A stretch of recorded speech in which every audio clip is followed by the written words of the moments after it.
შენ რომ მიცოდე, 7 წუთში შეიძლება მოკვდე, რას გააკეთებდი ამ წამს? რიჩარდ ბრენსონი ატლასის მთების თავზე ვარდებოდა. საჰაერო ბურთი სიმაღლეს კარგავდა, საწვავი იწურებოდა, ქვემოთ კლდეები, გადახტომა უდრის სიკვდილს და ამ მომენტში იცი რაზე ფიქრობდა?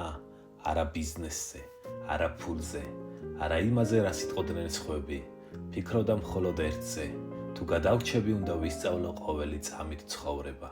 ჩვენ კი რას ვაკეთებთ? ვივტირით წარსულს, ველოდებით სწორ დროს, ვამთავრებთ დღეებს, რომელიც არასოდეს დაბრუნდება.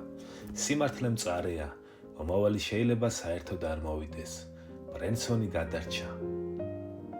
მაგრამ მთავარი გადარჩენა მერე დაიწყო, როცა გადაწყვიტა, რომ ოჯახთან გატარებული ყოველი წუთი, მზის ამოსვლა, მეგობრის ხმა, საკუთარი სუნთქვაც კი ფულზე ძვირფასია. წამით ცხოვრება არ ნიშნავს უპასუხისმგებლობას, ნიშნავს იცოდე, ეს წამი აღარ განმეორდება. არ ინანო, არ გადადო, არ იცხოვრო ოდესმე, იცხოვრე ახლა.